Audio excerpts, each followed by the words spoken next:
আচ্ছা, সবাই শুনতে পাচ্ছ? জি স্যার। আচ্ছা, ঠিক আছে, আমরা শুরু করি। আমাদের গতদিন আমরা রাউন্ড রবিন প্রসেস শিডিউলিং এর একটা এক্সাম্পল আমরা দেখেছিলাম এবং আমরা একটা ক্লাস ওয়ার্কও সেটা করেছি, জমা দিয়েছি। তো রাউন্ড রবিন শিডিউলিং এর আমাদের যে ইন্টারেস্টিং যে ব্যাপারটা সেটা হচ্ছে, এটা কি বলতে পারবো যে এটা কি ফেয়ার অ্যালগরিদম কিনা? প্রশ্ন মানে গুলো যদি তোমাকে ক্রিটিক্যালি প্রশ্ন হিসেবে জিজ্ঞেস করা হয় বা অ্যান্সার দিতে বলা হয়, কি মনে হয় এটা কি ফেয়ার অ্যালগরিদম?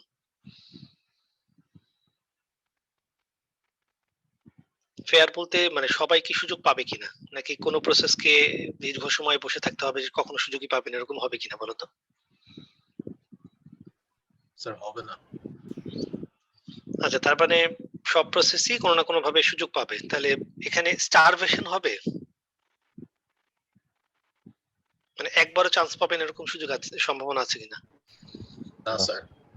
আচ্ছা, মানে সবাই টাইম কোয়ান্টাম করে পাবে, তাহলে তোমার যদি একটা কিউতে যদি তোমার এরকম সে কথা n সংখ্যক প্রসেস থাকে, ঠিক আছে, তাহলে একটা প্রসেসকে ম্যাক্সিমাম কতটুকু টাইম ওয়েট করা লাগতে পারে বলতে পারবা? ম্যাক্সিমাম কতটুকু টাইম, মানে সময় সুযোগ পাওয়ার জন্য?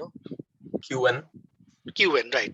তার মানে কিউ যদি তোমার টাইম কোয়ান্টাম হয়, তাহলে কিউ ইনটু এন টাইম পর্যন্ত তোমাকে, কিউ ইনটু এন বোধহয় না, আসলে n-1, তাই না? মানে আমি বাদে বাকি প্রসেস, আমি তো সুযোগ পেয়ে গেলে আমার প্রসেস যদি n সংখ্যক থাকে, n-1 সংখ্যক প্রসেস আমার আগে আছে ইনটু কিউ, এই টাইমটা আমাকে ওয়েট করতে হবে না ম্যাক্সিমাম? জি স্যার। আচ্ছা, এখন প্রশ্ন হচ্ছে যে এই কিউর ভ্যালুটা যদি অনেক বড় হয়, তাহলে আমাকে ওয়েটিং টাইমটা বড় হয়ে যাবে না? জি স্যার। আচ্ছা, এখন প্রশ্ন হচ্ছে যে তোমার এই যে রাউন্ড রবিন প্রসেস শিডিউলিং এর যে কিউর ভ্যালুটা টাইম কোয়ান্টাম, এটা কত নেওয়া উচিত? হ্যাঁ, তো স্ট্যান্ডার্ড বলে হচ্ছে তোমার 10 to 100 মিলি সেকেন্ডের মধ্যে থাকলে তোমার যেটা হয়, প্রসেস গুলো ওভারঅল যে তোমার রেসপন্স টাইম সেটা খুব ভালো থাকবে, তার মানে প্রসেস গুলো ল্যাগ ফিল করবে না যদি টাইম কোয়ান্টামটা তুমি ঠিক মতো নিতে পারো। আচ্ছা, এখন এটা বোঝার জন্য আমরা একটা জিনিস একটু মনে করার চেষ্টা করি। ডিসপ্যাচ করার জন্য ডিসপ্যাচার বলে একটা জিনিস ছিল, মনে আছে ডিসপ্যাচার? যে তুমি যখন কনটেক্সট সুইচ করো, একটা প্রসেসকে সেভ করে আরেকটাকে লোড করতে হয়, এটার জন্য একটা টাইম লাগে, আমরা বলেছিলাম না ডিসপ্যাচার? এই স্লাইডেই ছিল মনে হয়, একটু যাই পিছনে। এই যে যে ডিসপ্যাচ ল্যাটেন্সি, এটা আমরা মনে আছে ডিসপ্যাচ ল্যাটেন্সি কি জিনিস? যে তুমি যখন এইটা যদি আমাদের রেডি কিউ হয় আর এটা যদি সিপিইউ হয়, ধরো সিপিইউ তে এখন আছে বি আর রেডি কিউতে আছে এ সি, বি এখান থেকে ফেরত আসবে, এ এখান থেকে যাবে, তাহলে এটা করতে গেলে কি করতে হয় বলতো? বি কে সেভ করতে হয় না? ওই যে আমাদের প্রসেস কন্ট্রোল ব্লক ছিল না, মনে আছে নাকি সব ভুলে গেছো? রেসপন্স তো পাচ্ছি না, মানে কি সব ভুলে গেছো নাকি? আমাদের সিপিইউ থেকে যদি একটা প্রসেসকে তুমি রেডি কিউতে ফেরত নাও, তাহলে ওই প্রসেসটা তার যতটুকু কাজ করেছে বা যা যা ফাইল ওপেন করেছে, যে যে মেমোরি নিয়ে কাজ করছে, এইগুলো সব কি করে তো তার প্রসেস কন্ট্রোল ব্লকে স্টোর করতে হবে না? কারণ তা নাহলে তো তাকে আগের জায়গা থেকে রিজিউম করা যাবে না।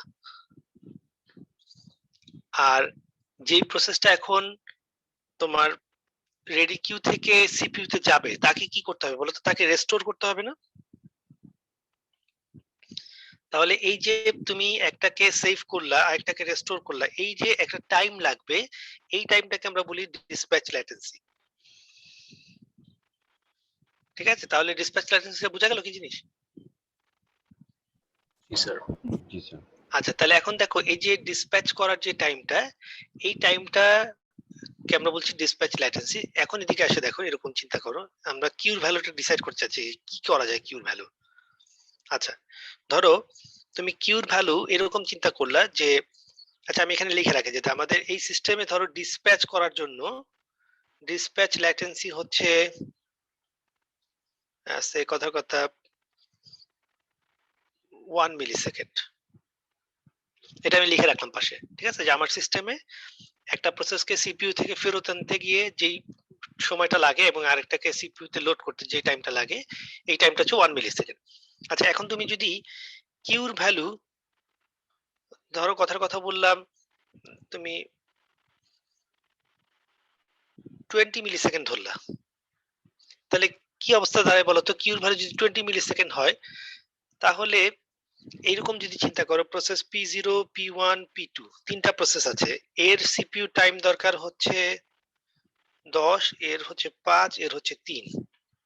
বাম দিকের অঙ্কটা দেখো, এই হচ্ছে আমাদের অঙ্কটা, আর এখানে বলে দেওয়া আছে কিউ হচ্ছে এই 20 মিলি সেকেন্ড।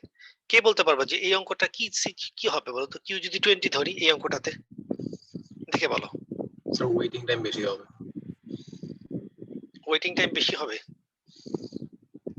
আচ্ছা, মানে ঠিক আছে, যেহেতু কিউর ভ্যালু বেশি তার মানে সবগুলো প্রসেসকে একটু বেশি সময় ওয়েট করতে হবে। আচ্ছা, এইটা দেখো তো, এটা কি আর টাইম কোয়ান্টাম কিউ যদি 20 ধরি, সবগুলা প্রসেসের সিপিইউ টাইমের চেয়ে টাইম কোয়ান্টাম বেশি না? জি স্যার। তাহলে কি আসলে প্রসেসগুলো কি আসলে রাউন্ড রবিন শিডিউলিং থাকবে এটা, নাকি নরমালি এফসিএফএস হয়ে যাবে বলো তো? এই অ্যালগরিদমটা, এই যে এই অঙ্কটাতে দেখো তো, এটা নরমালি এফসিএফএস হয়ে গেছে না? কিন্তু টাইম কোয়ান্টাম এত বেশি ধরেছো যে একটা প্রসেস একবার সুযোগ পেলে তার কাজ শেষ করে বের হয়ে যেতে পারবে না একবারই? জি স্যার। তাহলে প্র্যাকটিক্যালি তুমি টাইম কোয়ান্টাম যদি অনেক বেশি ধরো, তাহলে কি রাউন্ড রবিন থাকবে? এটা জাস্ট নরমাল এফসিএফএস হয়ে যাবে না? জি স্যার। আর টাইম কোয়ান্টাম অনেক বেশি ধরলে এফসিএফএস হয়ে যাবে, এবং তার মানে প্রসেসগুলোর তো ওই যে আমরা যে টাইম শেয়ারিং করে করে তাদেরকে সুডো প্যারালেলিজম ইফেক্ট দিতে চাচ্ছিলাম, সেটা তো আর করতে পারছি না, তাই না? সেক্ষেত্রে একটা প্রসেসকে দীর্ঘ সময় ওয়েট করতে হবে, একবার সুযোগ পেলে সে পুরো টাইমটাই পেয়ে যাবে, তাহলে বাকি প্রসেসগুলো কিন্তু ল্যাগ ফিল করা শুরু করবে। তাহলে কিউর ভ্যালু যদি তুমি অনেক বেশি নাও, ওই যে আমি এখানে লিখলাম, কিউর ভ্যালু যদি অনেক বড় নিয়ে নাও, তাহলে এটা নরমাল অর্ডিনারি এফসিএফএস হয়ে যাবে। তাহলে কিউর ভ্যালু আমাকে কি করতে হবে? কমাই নিতে হবে, তাই না? তাহলে কিউর ভ্যালু বেশি নিলে একটা প্রবলেম হচ্ছে, আমরা বুঝে ফেললাম। তাহলে এক কাজ করি, কিউর ভ্যালু কমাই ফেলি, যে 20 মিলি সেকেন্ড বলছিলা, ঠিক আছে, এই 20 মিলি সেকেন্ড না করে আমরা কিউর ভ্যালুকে একদম কমিয়ে 1 মিলি সেকেন্ডে নিয়ে চলে আসলাম। তাহলে দেখো, আমাদের কিউর ভ্যালু ছিল আগে 20 মিলি সেকেন্ড, আমরা কিউর ভ্যালু কমিয়ে 1 মিলি সেকেন্ড করে দিলাম। এখন বলো তো, overall waiting time, response time কমে আসবে না? কারণ প্রসেসগুলোকে তো ওয়েট করতে হবে কম। জি স্যার। ঠিক আছে, তাহলে কিউর ভ্যালু যদি কমিয়ে নিয়ে আসো, তোমার ওয়েটিং টাইম, রেসপন্স টাইম কমে আসবে, কোনো অসুবিধা নেই। একটা প্রবলেম হতে পারে, প্রবলেমটা কি দেখো তো, একটা প্রসেসকে সিপিইউ থেকে উইথড্র করে আরেকটাকে লোড করতে সময় লাগে কত দেখো তো? 1 মিলি সেকেন্ড। 1 মিলি সেকেন্ড।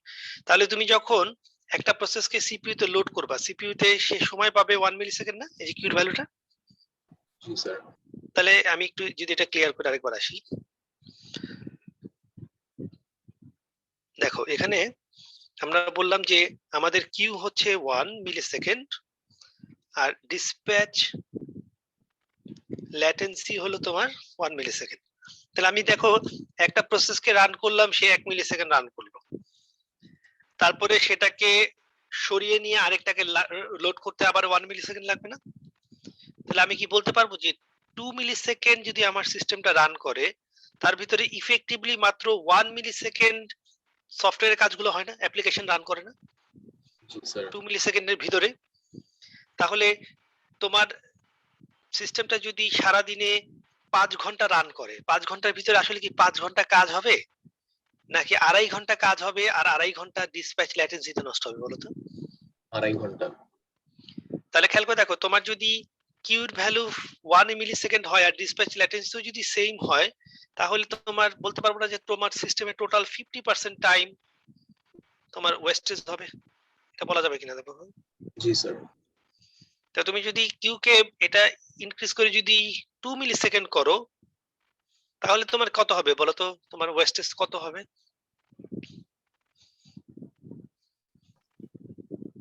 ডিসপ্যাচ ল্যাটেন্সি 1 মিলি সেকেন্ডই আছে, তাহলে তোমার এখন কি বলতে পারবে যে 3 মিলি সেকেন্ডের ভিতরে তোমার কাজ হয় কতটুকু বলো তো? টোটাল 3 মিলি সেকেন্ডের ভিতরে 2 মিলি সেকেন্ড কাজ হচ্ছে না?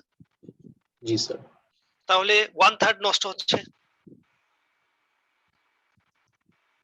বলা যাবে 30% ওয়েস্টেজ হচ্ছে। জি স্যার। তাহলে খেয়াল করে কি বুঝতে পারছো যে তোমার, তুমি যদি কিউর ভ্যালু অনেক বড় নিয়ে নাও, তাহলে তোমার সিস্টেমটা এফসিএফএস হয়ে যাওয়ার সম্ভাবনা আছে, এবং overall waiting time, response time বাড়তে শুরু করবে প্রসেসের। আবার কিউর ভ্যালু যদি তুমি অনেক ছোট নাও, তাহলে সেটা যদি ডিসপ্যাচ ল্যাটেন্সি সমান হয়ে যায় কিউর ভ্যালু, তাহলে তোমার 50% টাইম নষ্ট হবে তোমার এই ডিসপ্যাচ ল্যাটেন্সিতে। এটুকু বোঝা যাচ্ছে কিনা দেখো। জি স্যার। আচ্ছা, তাহলে কিউর ভ্যালুটা আমরা কত নিব? ঠিক আছে, তো এখানে একটা অপটিমাইজেশনের ব্যাপার আছে যে কিউর ভ্যালুটা কত নিলে তোমার ওভারঅল ওয়েস্টেজ টাইমটাও কমায় আনা যাবে, আবার রেসপন্স টাইমটাকেও তোমার একটা লিমিটের মধ্যে রাখা যাবে। তাহলে এটার জন্য কোনো ম্যাথমেটিক্যাল প্রুফ নাই, একটা এক্সাম্পল আছে। ঠিক আছে, এক্সাম্পলটা দেখো, আমরা একটু দেখি। এটা দেখো, এই যে এক্সাম্পলটা, এই যে দেখো এখানে ওরা এই কথাগুলোই বলেছে, যে কথাগুলো আমরা বললাম এগুলো আলোচনা করেছে যে কিউর ভ্যালু বড় নিলে কি হবে, ছোট নিলে কি হবে। সাধারণত এই যে বলা আছে যে কিউর ভ্যালু সাধারণত 10 to 100 মিলি সেকেন্ডের ভিতরে হয়, এবং কনটেক্সট সুইচিং টাইমটা সাধারণত লেস দেন 10 মাইক্রোসেকেন্ড হয়। ঠিক আছে, এটা ঠিক আছে, এটা কিন্তু দেখো যে মাইক্রোসেকেন্ড, আর এটা সাধারণত বলছি মিলি সেকেন্ড। ঠিক আছে, সো আমরা কিন্তু বুঝতে পারছো যে কনটেক্সট সুইচিং টাইম যেটা ডিসপ্যাচ ল্যাটেন্সি, এটার এগেইনস্টে কিউটা কিন্তু বেশ বড়ই হয়। তো আমরা নরমালি কিউর ভ্যালু যদি 1 সেকেন্ডের চেয়ে বড় করে ফেলি, তাহলে কি প্রবলেম হয় বলতো? প্রত্যেকটা অ্যাপ্লিকেশন 1 সেকেন্ডের চেয়ে বেশি সময় যদি ওয়েট করতে হয়, তাহলে কিন্তু তোমার ল্যাগ ফিল করবে, এবং তখন কিন্তু তুমি বুঝে ফেলবা যে এখানে কিন্তু প্যারালালি হচ্ছে না। সেজন্য ইউজার যাতে ধরতে না পারে, সেজন্য তোমার অবশ্যই কিউর ভ্যালু কি করতে হবে, 1 সেকেন্ডের চেয়ে কম থাকতে হবে। তো সেজন্য আমরা যেখানে বলেছি যে সাধারণত 10 to 100 মিলি সেকেন্ডের ভিতরে তুমি যদি কিউ রাখো, তাহলে ইউজার আর ওই জিনিসটা ফিল করতে পারবে না। তো এখানে আছে দেখো যে আমরা এটা তো বললাম জেনারেল ক্রাইটেরিয়া। অ্যাপ্লিকেশনের যে অ্যাপ্লিকেশন গুলো আমার সিস্টেমে চলবে, সেটার উপর বেস করেও আমরা সাধারণত সিদ্ধান্ত নিতে পারি যে কিউর ভ্যালুটা কত হওয়া উচিত। এটার জন্য দেখো এরকম একটা অঙ্ক আছে এখানে। আচ্ছা, এখানে দেখো এই যে 4টা প্রসেস দেয়া আছে, এটা একটা অঙ্ক। 4টা প্রসেসের সিপিইউ টাইম গুলো দেয়া আছে, দেখতে পাচ্ছ ডান পাশে? জি স্যার। 4টা প্রসেস এবং তাদের সিপিইউ টাইম। তাহলে দেখো এই অঙ্কটাকে ওরা এই ম্যাথমেটিক্স থেকে ওরা ফার্স্টে কিউর ভ্যালু 1 ধরে সলভ করছে। তার মানে কিউর ভ্যালু 1 হিসাব করে ওরা এভারেজ টার্ন অ্যারাউন্ড টাইম বের করছে কিউর ভ্যালু 1 ধরে। তো ওরা যখন কিউর ভ্যালু 1 ধরে এভারেজ টার্ন অ্যারাউন্ড টাইম বের করেছে, দেখো এই যে এভারেজ টার্ন অ্যারাউন্ড টাইম আসছে এইটা 11। ঠিক আছে, এই অঙ্কটাতে ওরা যদি কিউর ভ্যালু 1 ধরে এভারেজ টার্ন অ্যারাউন্ড টাইম বের করে, দেখো 11 আসছে। তারপরে ওরা যেটা করেছে, কিউর ভ্যালু 2 ধরেছে, তো ওরাতে দেখো কি হয়েছে, এভারেজ টার্ন অ্যারাউন্ড টাইম কম আর চেয়ে উল্টা বেড়ে গেছে। কত হয়ে গেছে? কত? 11.5। ঠিক আছে, তারপরে কিউর ভ্যালু দেখো ওরা 3 ধরেছে, এই যে 3। এই যে আমি যদি একটু দেখি, এই যে কিউর ভ্যালু দেখো এরা 3 ধরেছে। কিউর ভ্যালু 3 হলে দেখো তো এভারেজ টার্ন অন টাইম কত হচ্ছে? 10.75 এরকম কিছু একটা, তাই না? দেখে কি মনে হচ্ছে? 10.75 টাইপ এরকম কিছু একটা মনে হচ্ছে, বা একটু বেশি 10.8।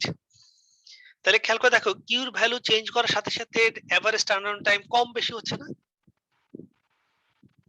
জি দেখো স্যার। এখানে কিউর ভ্যালু 4 ধরাতে টার্ন অন টাইম বেড়ে গেছে, 5 ধরাতে আরো বেড়ে গেছে, 6 ধরাতে দেখো সবচেয়ে কম হয়েছে 6। এই যে 6। তাহলে 6 ধরাতে কত আসছে দেখো তো এভারেজ টার্ন অন টাইম? 10.5। 10.5। তাহলে এরপরে তুমি যদি টার্ন অন টাইম 7 ধরো, তাহলে টার্ন অন টাইম, এই সরি মানে কিউ ভ্যালু যদি 7 ধরো, টার্ন অন টাইম আর কমলো না কেন বলো তো? কেউ বলতে পারবা?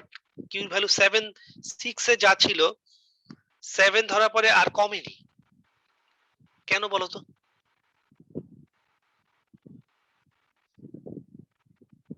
দেখে বলতে পারবা কেন আর কমলো না? দেখো এখানে প্রসেস গুলোর হাইয়েস্ট সিপিইউ টাইম কত? 6। 6 না 7 আছে, দেখো এই যে 7 আছে তো। P4 এর সিপিইউ টাইম 7 না? জি স্যার। তাহলে তুমি যদি টাইম কোয়ান্টাম 7 ধরো, তাহলে আসলে কি হবে বলো তো? প্রসেস গুলোর সিপিইউ টাইম যা, তোমার টাইম কোয়ান্টামও তাই, তাহলে এটা এফসিএফএস হয়ে যাবে না? জি স্যার। তাহলে এফসিএফএস হয়ে গেলে তো এরপরে তুমি কিউর ভ্যালু যদি 7 এর জায়গায় 8 নাও, 9 নাও, 10 নাও, কোনো ম্যাটার করবে আসলে? তোমার এরকম এই এর চেয়ে কম কি আর অ্যাচিভ করতে পারবে কিনা? এফসিএফএস এর চেয়ে কম তো আর অ্যাচিভ করা সম্ভব না। এফসিএফএস মানে সবাইকেই তুমি সুযোগ দিচ্ছ এবং সবাই একবারে চান্স নিয়ে বের হয়ে যাচ্ছে। তাহলে এর চেয়ে ওয়েটিং টাইম আর তুমি কিভাবে কমাবা? টার্ন অন টাইম কমানো সম্ভব কিনা বলো?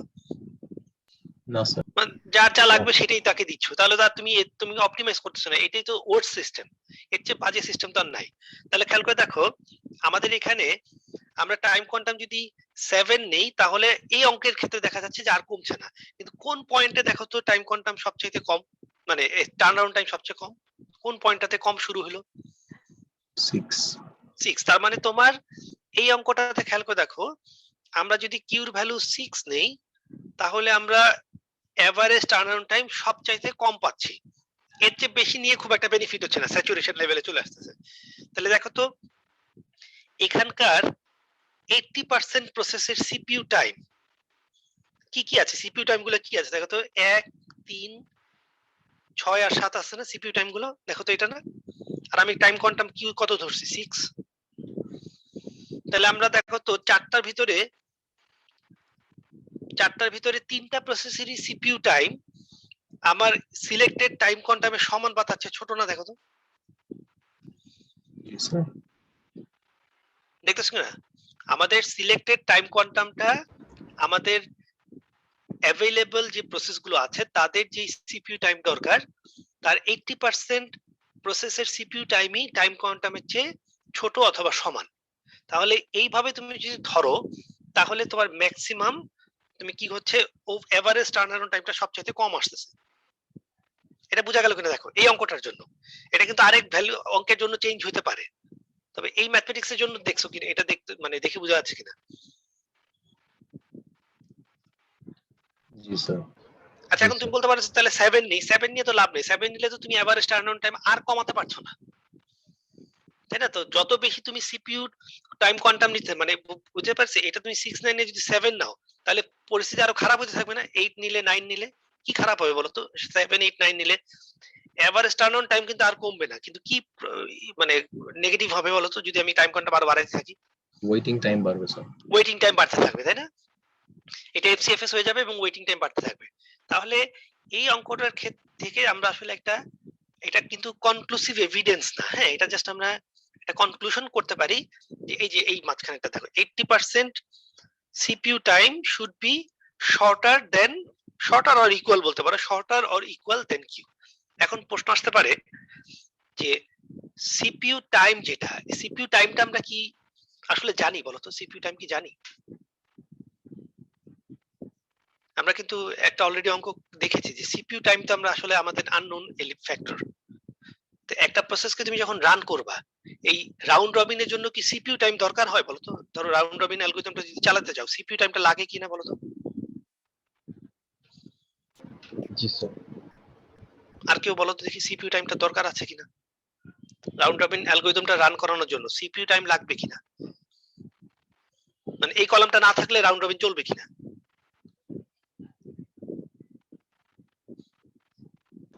না স্যার কেন চলবে না? আচ্ছা ঠিক আছে, তাহলে আমি এই অঙ্কটাকে আরেকবার একটু ইয়ে করে করি। এই হলো আমাদের অঙ্ক, ঠিক আছে? এই টাইমগুলো দেয়া নাই, কিউ দেয়া আছে 3, এই অঙ্কটা চলবে কিনা? স্যার ঠিক করতে পারবে না তো যে P1 থেকে আবার প্রোগ্রামে মানে কিউতে ঢোকাবে নাকি ঢোকাবে না, বা P3 কে ইয়া করবে নাকি, বা P3 P1 P2 আচ্ছা কতটুকু ঠিক কাজ আছে, করা? তুমি বলতেছো মানে ডিসিশন নিতে পারবা না কিউতে ফেরত আনবো কিনা, তাই তো? আচ্ছা দেখো তো P1 কে তুমি কতক্ষণ রান করবে, ধরো P1 এর টাইম তুমি জানো না, তাহলে P1 কে তুমি 3 সেকেন্ড দিবা না? জি স্যার আচ্ছা 3 সেকেন্ড দেওয়ার পরে P1 কি আসলে শেষ হবে? দেখো তো P1 এর 24 সেকেন্ড লাগবে, P1 কে তুমি 3 সেকেন্ড টাইম দিয়েছো, P1 কি শেষ হয়েছে কিনা বলো তো? P1 কি টার্মিনেটেড স্টেটে যাবে? না স্যার। তাহলে না গেলে তারে ধরে নিয়ে এসে কিউতে বসাই দিব, আমার জানার দরকার নেই যে তার আর কত সময় লাগবে। আচ্ছা P2 দেখো, P2 3 ছিল না, P2 কে 3 রান করলাম, এই যে টাইম কোয়ান্টাম সমান, P2 টার্মিনেটেড স্টেটে চলে যাবে না? জি স্যার। তাহলে P2 কে আর ফেরত আনবো না, তাহলে যেই প্রসেসটা শেষ হবে না টার্মিনেটেড স্টেটে যাবে না তাকে ধরে নিয়ে এসে কিউতে বসাই দিব, আমার জানার দরকার নেই তো এক সময় সে কি হবে বলতো, তার 24 শেষ হয়ে যাবে না এক সময়? জি স্যার। তাহলে যখন তার 24 মিলি সেকেন্ড টাইম সে পেয়ে যাবে তখন সে টার্মিনেটেড স্টেটে যাবে, তাকে বের করে দিব, শেষ কাজ শেষ। তাহলে প্রসেসের সিপিইউ টাইমকে আমার আসলে জানার দরকার আছে? না স্যার। আমি কি করব বুঝতে পারছো? যে প্রশ্নটা করেছিলে যে দরকার আছে যারা বলছো তাদেরকে বলছি যে আমরা একটা প্রসেসকে রান করব, সিপিইউ তে নিয়ে যাব, সে রান করার পরে যদি দেখি যে তার টাইম শেষ, টার্মিনেটর স্টেটে চলে গেছে, তাহলে সে এক্সিট করবে। আর এক্সিট না করলে তাকে কি করব, ধরে নিয়ে এসে ওই কিউতে বসাই দিব। তাহলে এই অ্যালগরিদমটার জন্য আসলে আমাদের সিপিইউ টাইম কিন্তু কোনো দরকার নেই জানা। তাহলে এই অ্যালগরিদম গুলো কি বলতো, আমরা এই যে আগের অ্যালগরিদম ইয়েতে দেখছি না যে সিপিইউ টাইম এস্টিমেট করতে হয়, যে এরকম এস্টিমেট করতে হয় ক্যালকুলেশন ইকুয়েশন দিয়ে, এই যে এস্টিমেট করতে হয় না, তাহলে আমাদের এই রাউন্ড রবিন প্রসেস শিডিউলিং অ্যালগরিদমে কি আসলে এস্টিমেশন করতে হবে কিনা? না স্যার। এস্টিমেশন করার কোনো প্রয়োজন নেই, এটুকু বোঝা গেছে কিনা বলো? তাহলে এই রাউন্ড রবিন শিডিউলিংটা আসলে আমরা ইউজ করি হচ্ছে এই যে আমাদের ইন্টারঅ্যাক্টিভ প্রসেস শিডিউলিং এর জন্য। ইন্টারঅ্যাক্টিভ তার মানে যেখানে ইউজারের ইনভলভমেন্ট আছে। তোমার ওভারঅল ওয়েটিং টাইম কিন্তু শর্টেজ জব ফার্স্টের চেয়ে বেশি হবে এই রাউন্ড রবিনের ক্ষেত্রে, কিন্তু ওভারঅল ওয়েটিং টাইম কিন্তু কম হবে, এবং আমরা ওই যে সুডো প্যারালালিজমটা অ্যাচিভ করতে পারবো। কিউর ভ্যালুটা যদি প্রপারলি সিলেক্ট করতে পারি তাহলে কি হবে, আমাদের ওভারঅল যে তোমার টার্ন অ্যারাউন্ড টাইম এটা কিন্তু কমে আসবে। আচ্ছা, একটা কোশ্চেন তোমাদের জন্য আমি রেখে যাচ্ছি, সেটা তোমরা চিন্তা করে বের করবা। সেটা হচ্ছে একটা অপারেটিং সিস্টেম ফ্রেশ ইনস্টল করার পরে সে কিভাবে কিউর ভ্যালুটা ডিসাইড করবে, এটা তোমরা চিন্তা করে মানে অ্যানসারটা বের করবা। ঠিক আছে, আমরা কিন্তু কিউর ভ্যালু কিভাবে বের করতে হয় তার একটা আইডিয়া পেয়েছি, এই যে এখানে এই অঙ্কটা দেখে একটা আইডিয়া পেয়েছি, কিন্তু একটা নিউ ইনস্টলড অপারেটিং সিস্টেম কিউর ভ্যালুটা কিভাবে ডিসাইড করতে পারবে এটা তোমরা চিন্তা করে অ্যানসার দিবা। এটা তোমাদের জন্য রেখে গেলাম, ঠিক আছে? প্রশ্নটা বুঝতে পারছো কিনা বলো তো? ঠিক আছে, তার মানে একটু ক্রিটিক্যাল থিঙ্কিং করলে, একটু চিন্তা করলে, 5 মিনিট চিন্তা করলে বের করতে পারবা যে আমরা কিন্তু জানি কিউর ভ্যালুটা কত নেওয়া উচিত, এই যে অঙ্কটা থেকে আমরা বুঝতে পারছি, কিন্তু ওএস ডিসিশনটা নিবে কিভাবে যে কিউর ভ্যালুটা কত নিব। প্রসেস টাইম তো সিপিইউ টাইম তো আমরা জানি না, তাহলে সিপিইউ টাইম কিভাবে থেকে অ্যানালাইসিস করে আমরা কিভাবে ডিসিশনটা নিব এটা চিন্তা ভাব করে বের করবা। এটা কুইজে দিব আমি, ঠিক আছে? হাউ টু ডিসাইড মানে অপারেটিং সিস্টেম কিভাবে কিউর ভ্যালু ডিসাইড করবে এটা চিন্তা করবা। আচ্ছা, এরপরে দেখো আমাদের শিডিউলিং আমরা প্রায় শেষ পর্যায়ে আছে, আমাদের আর একটা দুটো অঙ্ক করলে শেষ হয়ে যাবে। তো আমরা এখানে দেখো এরপরে আমাদের আছে মাল্টি লেভেল কিউ শিডিউলিং। এটা কি জিনিস, আমাদের এতদিন পর্যন্ত আমরা যে শিডিউলিং অ্যালগরিদম গুলো দেখেছি এগুলোতে সবগুলোতে আমাদের কিউ ছিল একটা রেডি কিউ, ঠিক আছে? একটা কিউ, এই হচ্ছে সিপিইউ, এই এ বি সি ডি কিউতে আসতেছে, এখান থেকে সিপিইউ তে যাচ্ছে, আবার সিপিইউ থেকে ফেরত আসতেছে। তো কিউ ছিল আমাদের কয়টা, রেডি কিউ ছিল আমাদের একটা, এই ছিল আমাদের রেডি কিউ। তো এখন আমাদের একটা কিউ থেকে যদি আমি সিপিইউ তে পাস করি, আমাদের অ্যালগরিদম খুব সহজে আমরা শর্টেজ জব নিতে পারি, রাউন্ড রবিন নিতে পারি, এফসিএফএস নিতে পারি, এই অ্যালগরিদম গুলো ইউজ করে আমরা সহজে শিডিউলিং করতে পারি। এখন আমরা যেটা আইডিয়া নিতে চাচ্ছি সেটা হচ্ছে যে আমাদের শিডিউল মানে আমাদের কিউ যদি একের বেশি হয় সেক্ষেত্রে কি হবে দেখো। এই যে এখানে চলে যাও, তাহলে দেখো তো এখানে কিউ কয়টা আছে, এই যে এগুলো হচ্ছে এক একটা কিউ। তো এখানে কিউ কয়টা আছে দেখো, এই যে একটা দুইটা তিনটা চারটা পাঁচটা কিউ। তার মানে এই হলো আমাদের সিপিইউ, সিপিইউ কিন্তু আমাদের একটাই, সিপিইউ কিন্তু পাঁচটা না, ঠিক আছে? তাহলে এখন আমাদের কিউ সংখ্যা বেড়ে কয়টা হয়ে গেল, পাঁচটা হয়ে গেল। তাহলে দেখো প্রথমটাতে লেখা আছে সিস্টেম প্রসেস, তার মানে প্রথম প্রসেস মানে প্রথম কিউটাতে কোন প্রসেস গুলোকে এনে রাখবো আমরা বলো তো? ওই যে নাম দেখে বোঝা যাচ্ছে কোনটা কোনগুলোকে এনে রাখবো, সিস্টেম প্রসেস। সিস্টেম প্রসেস গুলোকে। দ্বিতীয়টাতে এনে রাখবো কোনগুলোকে, ইন্টারঅ্যাক্টিভ প্রসেস গুলোকে।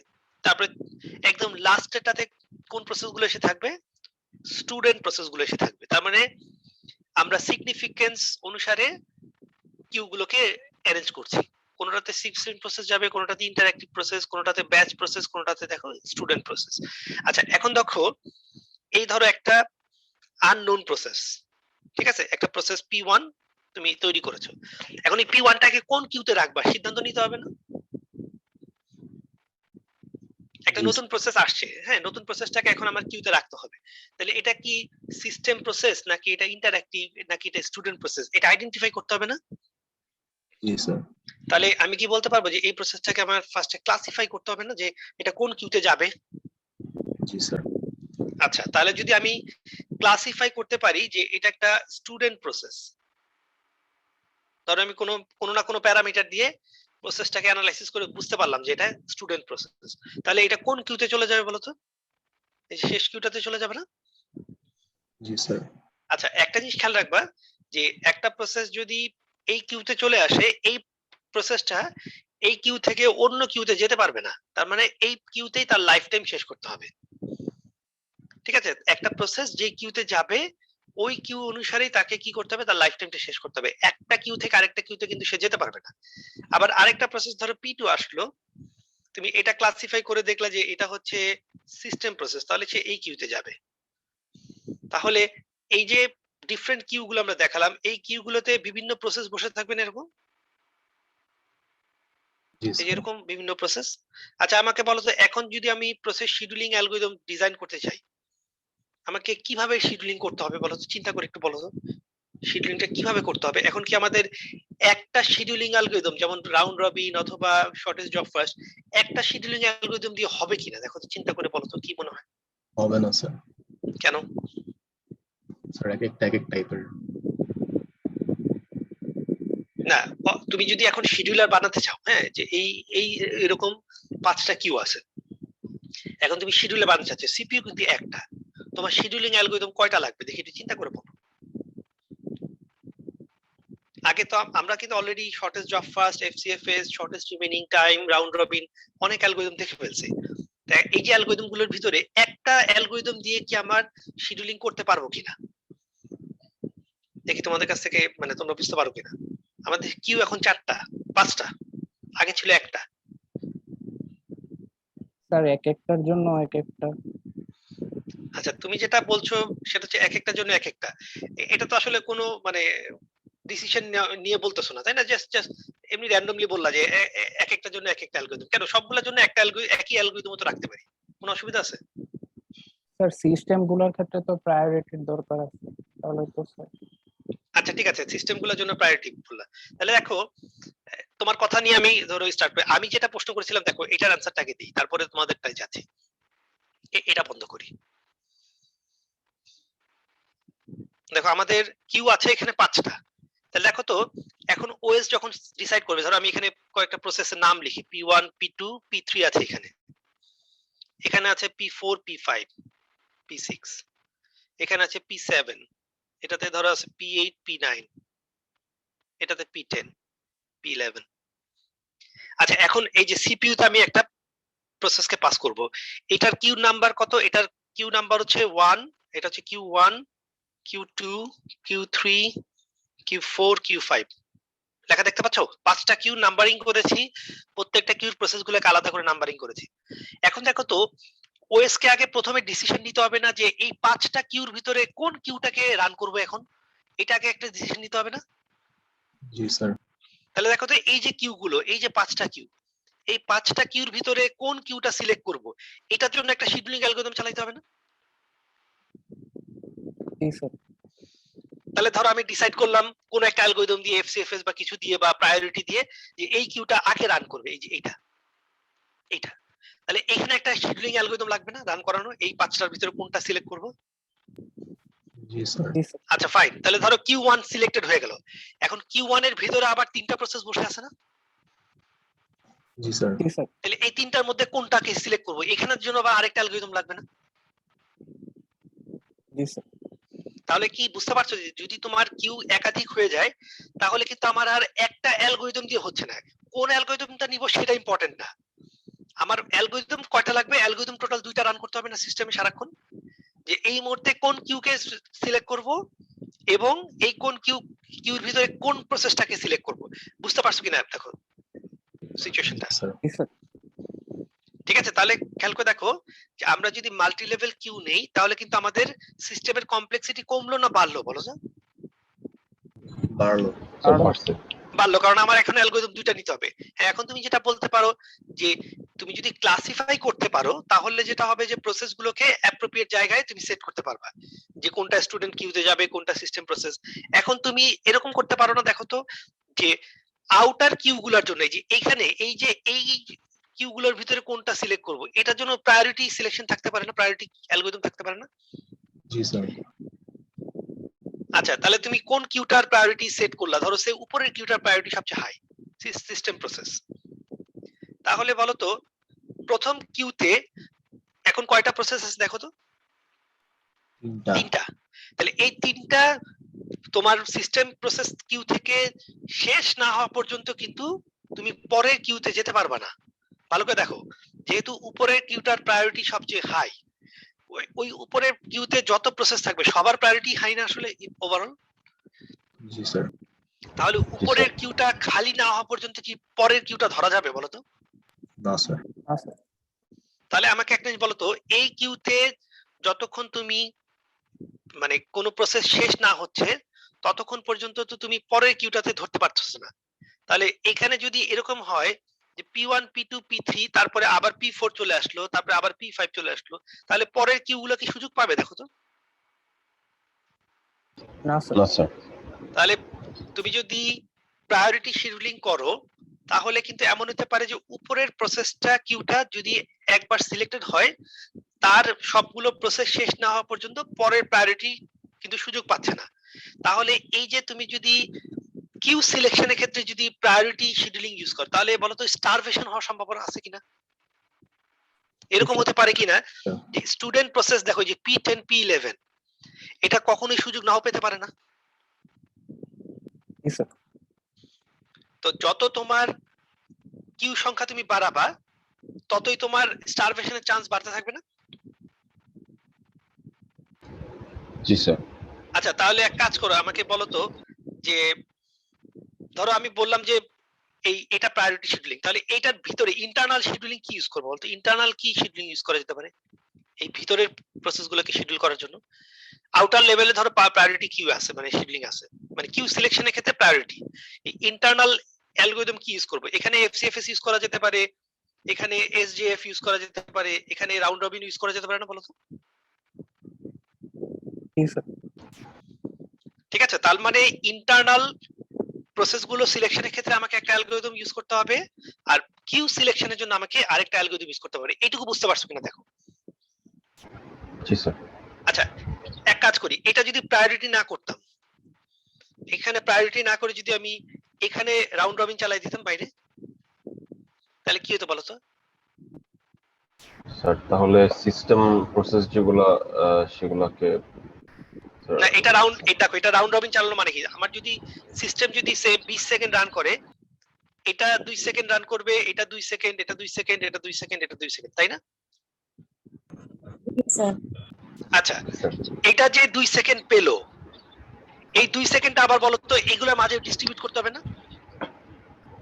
জি স্যার। তার মানে এখন তুমি আউটার কিউটা যদি 2 সেকেন্ড সময় পায়, এই 2 সেকেন্ডটা আবার ইনার প্রসেসগুলোর জন্য ডিস্ট্রিবিউট করতে হবে না রাউন্ড রবিন দিয়ে অথবা এসজেএফ দিয়ে বা এফসিএফএস দিয়ে? জি স্যার।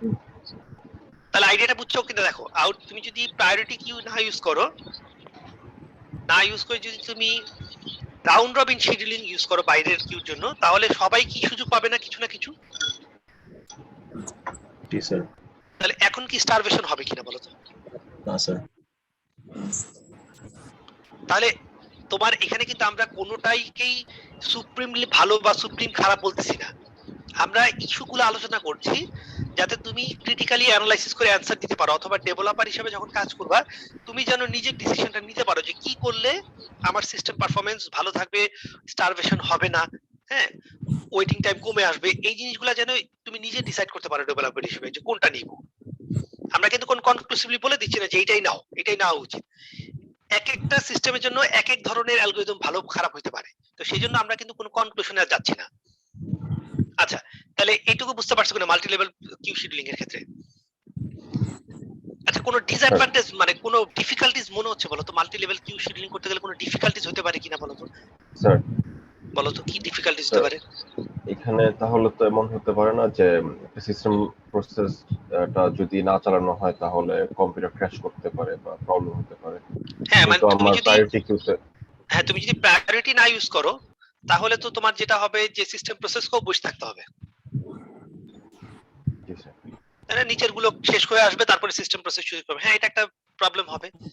আচ্ছা একটা প্রবলেম এটা যে আমরা যেটা বললাম যে ক্লাসিফিকেশন করা, একটা প্রসেসকে ক্লাসিফাই করা যে এটা কি ইন্টারঅ্যাক্টিভ নাকি এটা সিস্টেম প্রসেস নাকি এটা স্টুডেন্ট প্রসেস, ক্লাসিফিকেশন করাটা কঠিন হবে না বলো তো?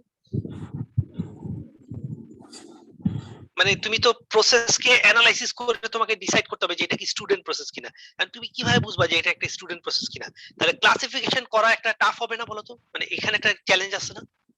যে একটা প্রসেস ক্লাসিফাই করা যে এটা ব্যাচ প্রসেস নাকি ইন্টারঅ্যাক্টিভ প্রসেস নাকি স্টুডেন্ট প্রসেস।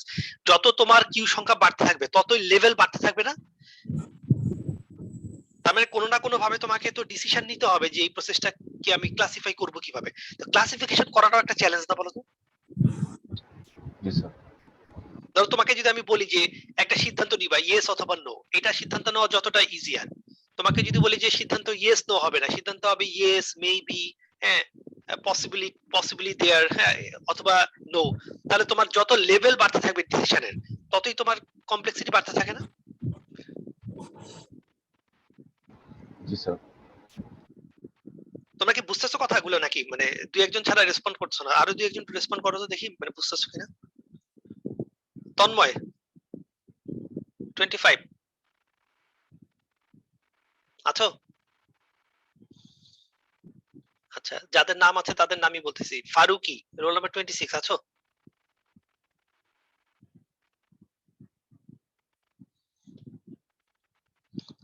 আচ্ছা ঠিক আছে, কারা কারা নাই বোঝা আছে। এনিওয়ে আর কি দুই একজনকে নাম ডাকি। আর রোল নাম্বার 6, জি স্যার। রোল নাম্বার 6 সাইমা বুঝতেছো? সামিয়া জি সরি। স্যার। জি স্যার। আচ্ছা রোল নাম্বার 28 আছো? 36 আছো? আমির তালহা জি স্যার, জি স্যার। 28 আছি। 28 আছো? বুঝতে পারতেছো ক্লাস? জি স্যার। আচ্ছা এই এই যে কিউ থেকে আমরা এই যে আলোচনা করছি এখান থেকে যদি ক্রিটিক্যাল কোশ্চেন দিই অ্যানসার করতে পারবা? এই যে বললাম যে কোনটা মানে ক্লাসিফিকেশন করা একটা টাফ হইতে পারে, মানে এখান থেকে যে স্ট্রেট ফরওয়ার্ড কোশ্চেন থাকবে না, এটা কি বোঝা যাচ্ছে কিনা দেখো তো? জি স্যার। মানে সরাসরি তোমাকে আমি কিন্তু বলবো না যে explain multi level queue scheduling with an example, এরকম কোশ্চেন কিন্তু নাও থাকতে পারে। হ্যাঁ, what do you understand by multi level queue, এগুলা দিলে তো জাস্ট মুখস্থ, তাই না? তুমি মুখস্থ যা জানো অ্যানসার বলে দিবা। কিন্তু যদি তোমাকে আমি ক্রিটিক্যাল কোশ্চেন দিই, ওই যে অ্যানালাইসিস স্টেপের যে কোশ্চেন গুলো, এটা কেন বলছি কারণ যেহেতু আমরা ওপি তে শিফট হচ্ছে, এখানে কিন্তু গতবারের কোশ্চেনের চেয়ে কিন্তু কোশ্চেন ডিফারেন্ট হবে। এটা বারবার বুঝাতে চাচ্ছি যে গতবারের কোশ্চেনটা তুমি যখন হাতে নিবা দেখবা যে ওখানে স্ট্রেট ফরওয়ার্ড কোশ্চেনই বেশি, কারণ ওবি বেস ছিল না। এখন যেহেতু আমরা ওবি বেসে যাচ্ছি, এখন কিন্তু ক্রিটিক্যাল কোশ্চেন থাকবে, অ্যানালিটিক্যাল কোশ্চেন থাকবে, ঠিক আছে? যেখানে তোমাকে একটু মানে ঘাটাঘাটি করে চিন্তা করে বলতে হবে যে আচ্ছা এটা কি হতে পারে। এটাই বারবার বলছি যে আমরা যেহেতু ওবি তে যাচ্ছি, আমাদের অ্যাক্রিডিটেশন যেহেতু নেক্সট টাইম ওবি তে, তোমরা জানো কিনা জানি না যে আমাদের ইউনিভার্সিটি ডিপার্টমেন্ট কিন্তু অলরেডি অ্যাক্রিডিটেশন হয়ে গেছে, ভিজিট আসছিল, তাই না? তোমরা অলরেডি জানো আমাদের অ্যাক্রিডিটেশন হয়ে গেছে, কিন্তু এই অ্যাক্রিডিটেশনটা কিন্তু 2 বছর পরে আবার চেঞ্জ হয়ে যাবে, তাহলে আবার নতুন করে অ্যাপ্লাই করতে হবে। তাহলে এখন আমরা ওবি বেসড অ্যাক্রিডিটেশন অ্যাপ্লাই করতেছি। তাহলে ওবি বেসড এর সুবিধাও আছে। সুবিধা কি? তুমি আমাদের ইউনিভার্সিটি যদি ওবি বেসড অ্যাক্রিডিটেশন পেয়ে যায়, তাহলে তুমি আসল ইউনিভার্সিটি থেকে পাশ করে বের হয়ে আমেরিকাতে গিয়ে সরাসরি চাকরিতে জয়েন করতে পারবা, তোমাকে আর নতুন কোনো ডিগ্রি করতে হবে না। বিরাট অ্যাডভান্টেজ কিন্তু তুমি যদি বাইরের আমাদের ওবি বেসড অ্যাক্রিডিটেশন যদি আমরা ইউনিভার্সিটি ডিপার্টমেন্টে অ্যাক্রিডিটেশন হয়ে যায়, তাহলে তুমি আমেরিকা গিয়ে সরাসরি জবে জয়েন করতে পারবা উইদাউট এনি আমেরিকান ডিগ্রি। এটা কিন্তু একটা বিরাট একটা অ্যাচিভমেন্ট যদি তুমি আমরা সত্যি ওই দিকে যেতে পারি। তাহলে আমাদের ইউনিভার্সিটি গুলো বা আমাদের ইঞ্জিনিয়ারিং যে সিস্টেম, এটা কিন্তু চেষ্টা করছে এই আমেরিকান বেস যে ওবি অ্যাক্রিডিটেশন এটা নেয়ার জন্য। সো এখানে এটা নিতে গেলে তোমার এই যে এই জিনিসগুলোর ক্যাপাসিটি থাকতে হবে, এই যে তোমার অ্যানালিটিক্যাল অ্যাবিলিটি থাকতে হবে, হ্যাঁ তোমার মানে তখন খালি মুখস্থ করলে হবে না। বুঝতে পারছো কিনা দেখো তো যে মানে কথাগুলো বললাম, ঠিক আছে? তাহলে এটা একটু খেয়াল করবা যে এই এই জায়গা থেকে এই কোশ্চেন গুলো কিন্তু আসতে পারে। আচ্ছা আরেকটা কোশ্চেন আমরা বলতে ভুলে গেছি, দেখো এটা আমাদের এই যে প্রায়োরিটি শিডিউলিং এর ক্ষেত্রে, এটা বলে দিই, আমাদের সময় আছে কিনা একটু দেখি তো, সময় কতক্ষণ আছে? 5 মিনিট আছে। তোমাদের এরপরে কার কোন ক্লাস আছে বলো তো? Sir micro controller. আচ্ছা ঠিক আছে, আমরা এটা হয়ে যাবে, খুব অসুবিধা কিছু নেই। দেখো এখানে এই যে আমরা বললাম যে প্রায়োরিটি শিডিউলিং এর ক্ষেত্রে স্টারভেশনের একটা ভয় থাকে। দেখো এখানে একটা ইন্টারেস্টিং एग्जांपल আছে যে IBM 7094 সার্ভারটা স্টার্ট হয়েছিল ধরো সম্ভবত 1973 সালে, না 1973 না 67 সালে চালু করা হয়েছিল এবং 73 সালে সেটাকে বন্ধ করা হয়েছে। তাহলে এখানে কত, প্রায় 6 বছর না নাকি? 6 বছর এটা রান করেছে।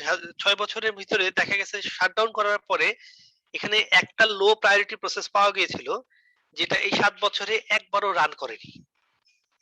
হ্যাঁ, এটা দেখো এই যে শুরুতে কিন্তু আছে, এটা একটা রিউমার হতে পারে। হ্যাঁ, it may be a rumour. But এরকম হতে পারে না আসলে, বলো তো?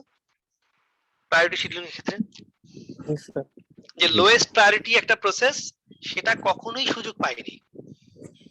ঠিক আছে? কারণ ওর চাইতে হাইয়েস্ট প্রায়োরিটি প্রসেস গুলো আসতেছিল কন্টিনিউয়াসলি এবং ওইগুলা রান করে গেছে সবগুলোই, কিন্তু এই প্রসেসটা কখনো সুযোগ পায়নি। তাহলে এই যে স্টারভেশনের ব্যাপারটা বললাম, এই স্টারভেশনটাকে আমরা সলভ করতে পারি কিভাবে? দেখো, সলভ করার জন্য আমাদের একটা সহজ টেকনিক আছে, এটাকে বলি এইজিং বলা। এইজিং কি জিনিস? এইজিংটা হচ্ছে, দেখো আমরা যদি এইটাকে এভাবে বলি,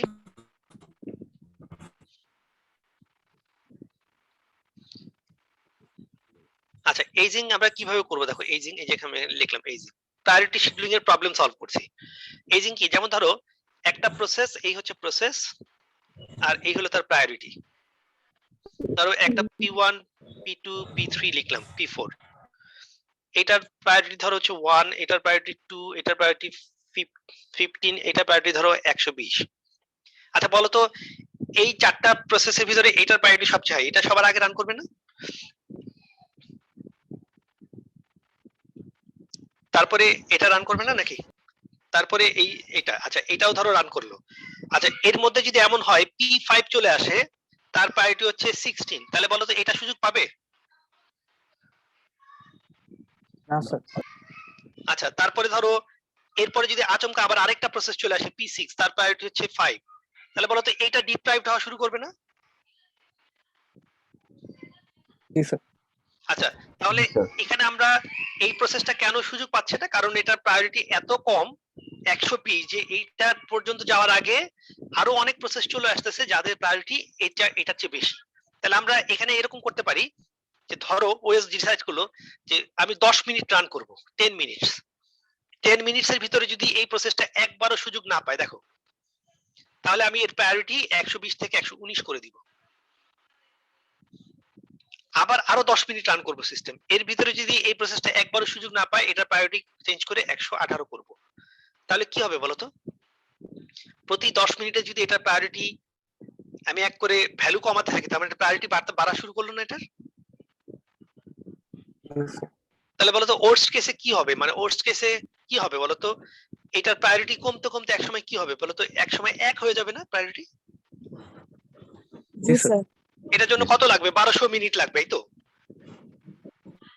তার মানে 1200 মিনিট, তাই না?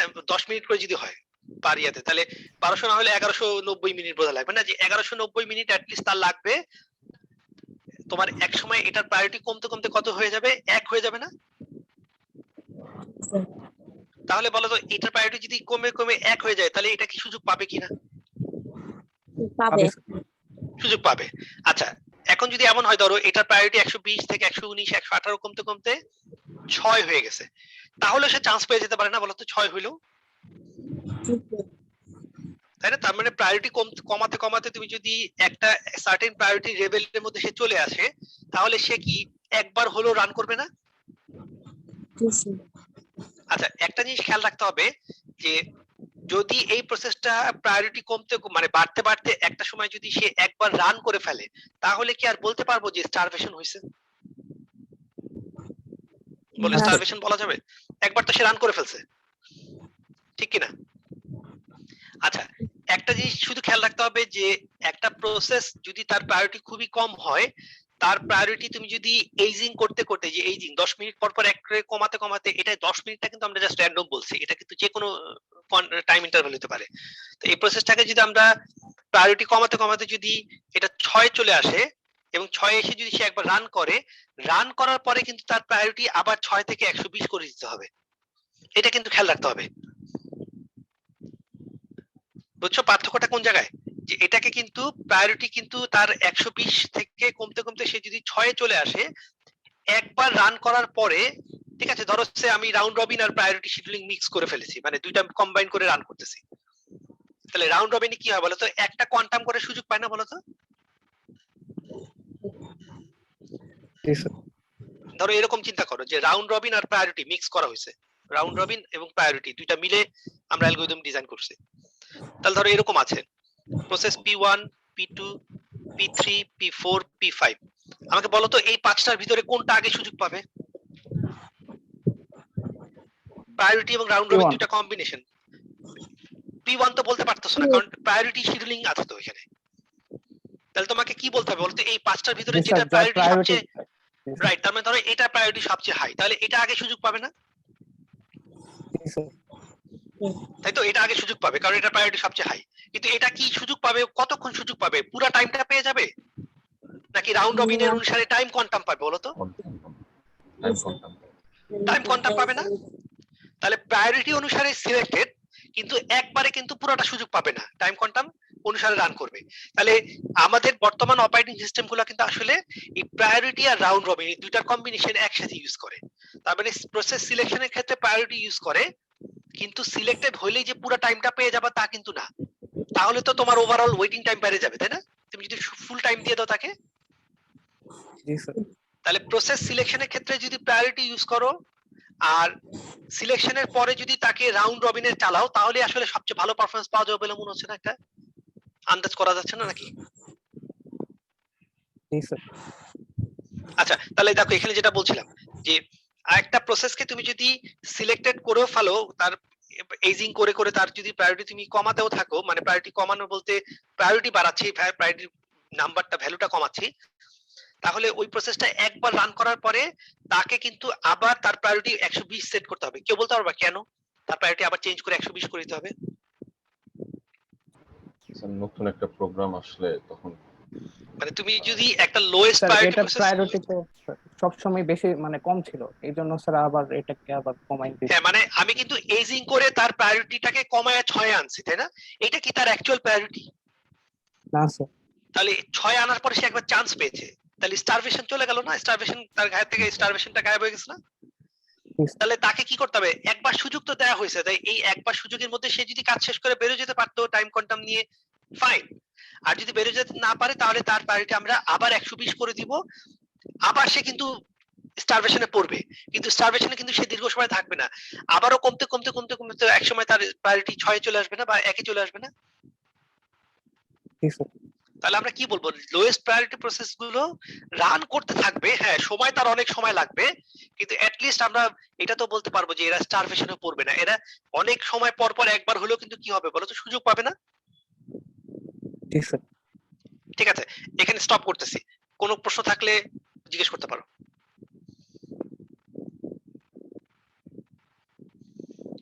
এই পর্যন্ত আমরা যতটুকু পড়লাম এর মধ্যে কোনো প্রশ্ন বা মানে আনএক্সপেক্টেড যেটা মনে হয়েছিল আমি অ্যানসার দেইনি, এরকম কিছু থাকলে জিজ্ঞেস করতে পারো।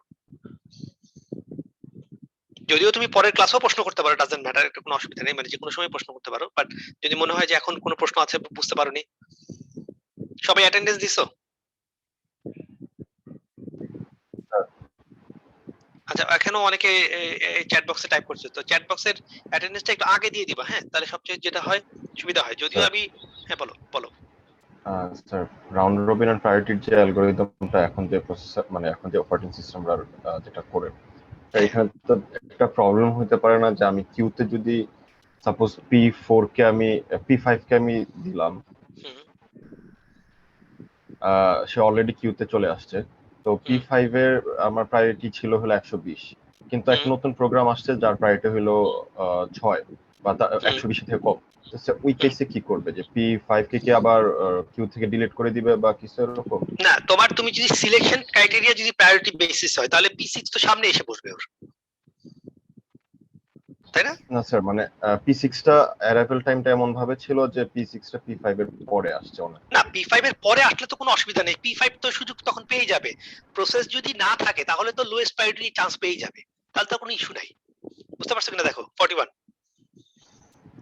জি স্যার। লোয়েস্ট প্রায়োরিটি প্রসেসটাই কিউতে এখন আছে, আর কেউ নাই, তাহলে তো লোয়েস্ট প্রায়োরিটি চান্স পাবে।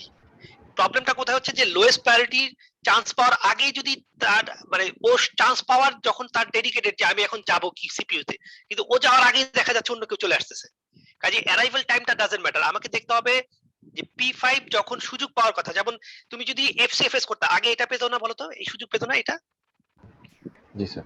তারপরে এটা, তারপরে এটা, তারপরে এটা, তারপরে এটা, তারপরে P5 এর সুযোগ পাওয়ার কথা ছিল না? জি স্যার। তো যদি তুমি নরমাল রাউন্ড রবিন করো তাহলে তো P5 চান্স পাবেই, কারণ সবাইকে তুমি টাইম কোয়ান্টাম অনুসারে দিচ্ছ। কিন্তু তুমি যদি প্রায়োরিটি দিয়ে সিলেকশন করো, ধরো P5 এর এখন যাওয়ার কথা, P5 এখন যাওয়ার জন্য রেডি, সিপিইউ তে যাবে, ঠিক আছে, কারণ কি P5 এর সুযোগ চলে আসছে এখন। এখন এই মুহূর্তে যদি P6 আসে, যদিও অ্যারাইভাল কিন্তু P5 এর পরে, কিন্তু বলতো P6 এর প্রায়োরিটি যদি হাই হয় তাহলে কি হবে? P6 যাবে। তাহলে ওএস কি P5 কে বাদ দিয়ে P6 কে সুযোগ দিবে না? জি স্যার। জি স্যার। বুঝতে পারছো? কিন্তু একটা জিনিস আমাকে বলো তো, এখানে তুমি যদি প্রায়োরিটি শিডিউলিং ইউজও করো, তুমি কি আসলে সবাইকে কি তার ডেডিকেটেড টাইমটা দিচ্ছ নাকি রাউন্ড রবিন অনুসারে শিডিউলিং করতেছো বলো তো? সুযোগ পাওয়ার আগে, সুযোগ পাওয়ার সময় কিন্তু প্রায়োরিটি, রাউন্ড রবিন। সুযোগ পেলে রাউন্ড রবিন, তার মানে আসলে কি স্টারভেশন হবে কিনা এখানে বলো তো? নাকি সবাই কিন্তু মানে কিছু না কিছু সুযোগ পাবেই বলো তো?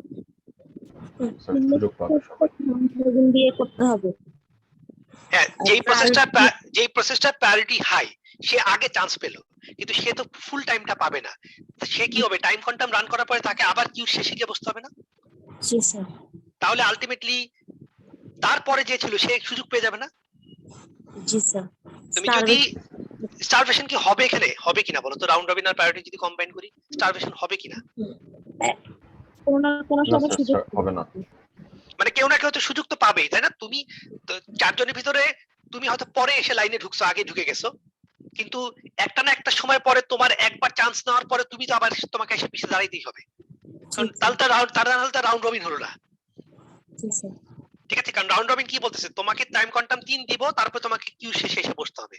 কাজে প্রথমবার সিলেকশনের ক্ষেত্রে তোমার প্রায়োরিটি আমি দিয়ে দেখেছি, কিন্তু প্রায়োরিটি দেখার পরে তোমার কাজ শেষ না হলে তোমাকে ঘুরে এসে আবার ভদ্রমতো করে শেষে এসে দাঁড়াতে হবে না? সো সবাই কিন্তু একবার না একবার সুযোগ পাবে। কাজে রাউন্ড রবিন প্রায়োরিটি তুমি যদি কম্বাইনও করো, স্টারভেশনে কিন্তু কোনো সুযোগ নেই, কিন্তু প্রায়োরিটিটা রাখলে যেটা সুবিধা, যে তুমি কিন্তু প্রায়োরিটি প্রসেসটাকে আগে সুযোগ দিচ্ছ। সো প্রায়োরিটি এবং রাউন্ড রবিন দুইটা যদি কম্বাইন করো, তাহলে মনে হচ্ছে না যে সব দিক কভার হয়ে যাচ্ছে?